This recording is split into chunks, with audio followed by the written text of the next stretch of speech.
តើអ្នកគ្នាអត់តាន់ចេះក្នុងការបង្កើត folder ក្នុងការរៀបជាមួយនឹងឯកសាររបស់យើងឲ្យបានត្រឹមត្រូវហើយមានរបៀបរៀបរយមែនអត់បាទតោះទស្សនាវីដេអូនេះដល់ចប់អ្នកគ្នានឹងចេះរៀបចំឯកសាររបស់គ្នាទៅតាមលំដាប់មានលក្ខណៈថាមានលំដាប់លំដោយយើងស្រួលមើលស្រួលបើកហើយថ្ងៃក្រោយយើងអាចទៅចូលទៅមើលទៅគឺយើងអាចចូលដល់តែម្ដងគឺអត់ចាំបាច់វែងហ្វាវវែងអីដើររញ៉ៃទេអូខេអញ្ចឹងដើម្បីយើងធ្វើការកើត folder ដើម្បីរៀបចំទុកឯកសាររបស់យើងបានល្អអ្នកគ្នាកុំភ្លេចទស្សនាវីដេអូនេះដល់ចប់ហើយកុំភ្លេចចុច like share ផ្នែកមួយដើម្បីទទួលបានវីដេអូនៅចំណេះដឹងផ្សេងៗទៀតទេតោះទស្សនាវីដេអូទាំងគ្នាអញ្ចឹងដើម្បីយើងធ្វើការរៀបចំជាមួយនឹងឯកសាររបស់យើងឲ្យមានរបៀបរៀបរយជាដំបូងអ្នកគ្នាចូលទៅកាន់ folder ហើយជាទូទៅបាទម៉ាស៊ីនអ្នកគ្នាវានឹងមានចំណងត្រាយ2ឯបាទទី1គឺត្រាយ C គេហៅថាត្រាយទៅលើ Windows ត្រាយទៅលើ program ផ្សេងៗតាក់ទងជាមួយនឹងកម្មវិធីឬក៏អីគឺគេដាក់នៅត្រាយ C ហើយសម្រាប់ត្រាយមួយទៀតគេដាក់ជាមួយនឹងឯកសារដែលវាមានឈ្មោះទៅតាមយើង set បាទមាន D មាន F មាន G អីចឹងទៅអ្នកគ្នាតែជាទូទៅវាមាន D បាទមាន D ឬក៏ F ចឹងទៅហើយគឺកន្លែងនេះគឺមានន័យថាបើយើងខូចជាមួយ Windows យើងខូចអីគឺយើងត្រូវតែទុកឯកសារនៅត្រាយ D នៅត្រាយទី2មានន័យថាឯកសាររបស់យើងអាចបាត់អីទេបាទករណីដែលយើងឈប់ Windows ថ្មីគេទុកតាត្រាយ D ទៅគឺឯកសាររបស់យើងគឺអត់មានបាត់ណាទេគឺវាខូចតា program ទេបាទហ្នឹងគឺការចែកទៅលើត្រាយគឺវាល្អប៉ុណ្ណឹងបាទហើយបើសិនអ្នកគ្នាអត់តាន់ចេះក្នុងការបង្កើតត្រាយចែកត្រាយទេអ្នកគ្នាអាចទស្សនាវីដេអូខ្ញុំទៅលើ link ខាងលើបានបាទខ្ញុំដាក់ link ជូនបាទទៅលើការរបៀបនៃការចែកត្រាយ D បាទអូខេអញ្ចឹងដើម្បីយើងធ្វើការរៀបចំចំណុចឯកសារយើងមានរបៀបរៀបរយជាដំបូងអ្នកគ្នាចូលទៅកាន់ត្រាយដើម្បីទុកឯកសារមកបាទនេះគឺជា file folder ជាច្រើនដែលខ្ញុំបានរៀបចំទុកណាអ្នកគ្នាបាទអញ្ចឹងឧទាហរណ៍ខ្ញុំចង់បង្កើតចំណុច folder មួយទៀតចាយើងគូធ្វើដល់តែអញ្ចឹងដើម្បីយើងបង្កើតបានទៅលើ Windows 11អ្នកគ្នាតែចង់បាន Windows 10អាច comment បានខ្ញុំនឹងធ្វើវីដេអូសម្រាប់ Windows 10មួយទៀតតែនេះខ្ញុំធ្វើទៅលើ Windows 11អូខេអញ្ចឹងដើម្បីយើងបង្កើត folder បានអ្នកគ្នាអាចកន្លែងនេះក៏បានបាទគេដាក់ថា new បាទ new ហើយយើងអាចបង្កើតជាច្រើនបាទយើងមាន folder អូខេអញ្ចឹងវានឹងធ្លាក់នៅផ្នែកខាងក្រោមផុតនៃ folder ដែលយើងមានប្រមាណបាទឧទាហរណ៍ខ្ញុំដាក់ជាមួយនឹង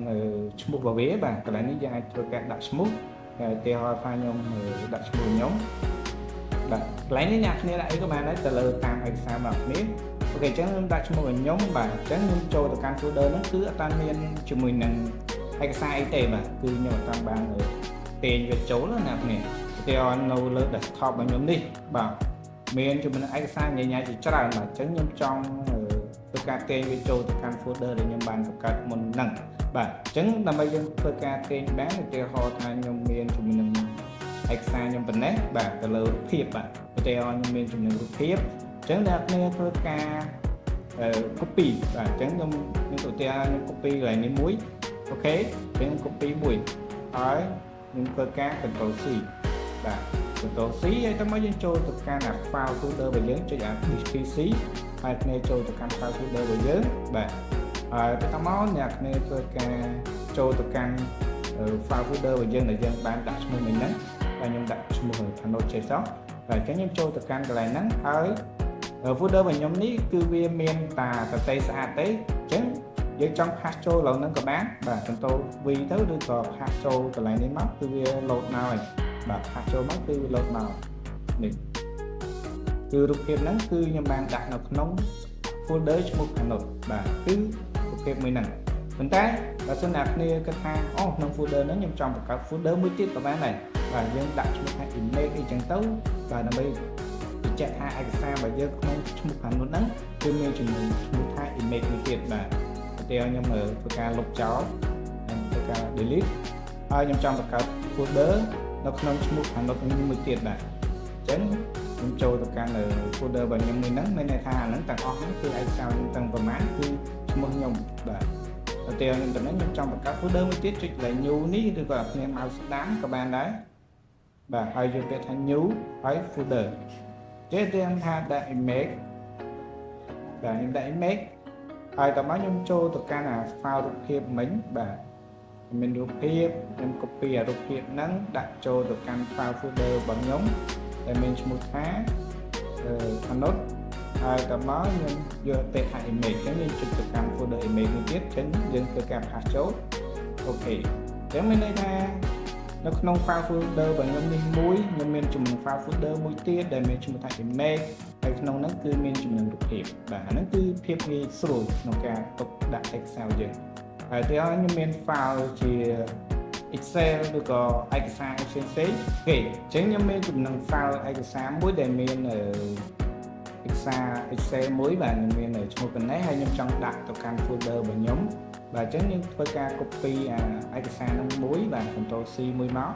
ហើយចូលទៅកាន់ file folder របស់ខ្ញុំហើយខ្ញុំយក disk PC ខ្ញុំយកអាត្រៃទុកឯកសារខ្ញុំហើយខ្ញុំយកឈ្មោះរបស់ខ្ញុំបាទអូខេអញ្ចឹងខ្ញុំចង់បង្កើតចំណង folder Excel មួយបាទអញ្ចឹងខ្ញុំដាក់ឈ្មោះវាជា Excel បាទអញ្ចឹងខ្ញុំដាក់ឈ្មោះថា Excel មកអូខេអញ្ចឹងនៅក្នុង folder Excel ហ្នឹងខ្ញុំដាក់ចំណងឯកសារដែលខ្ញុំបាន copy មុនហ្នឹងបាទ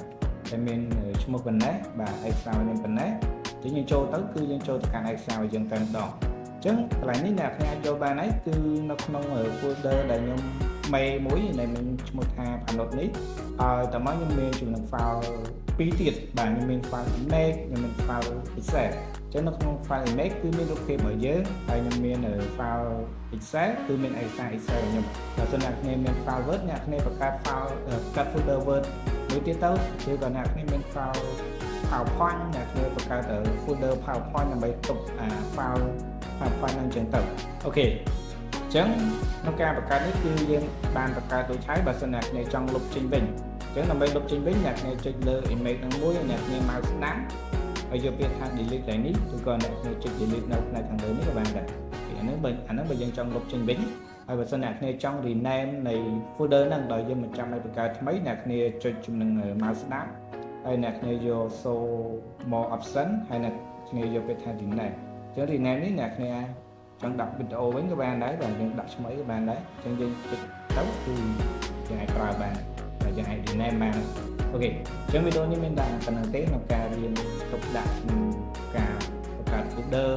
ការរៀបចំឯកសារយកបានត្រឹមត្រូវនៅក្នុង Windows បាទអញ្ចឹងអរគុណអ្នកគ្នាសូមតែ like share subscribe មួយដើម្បីទទួលបានវីដេអូនៅ channel ផ្សេងៗទៀតអរគុណ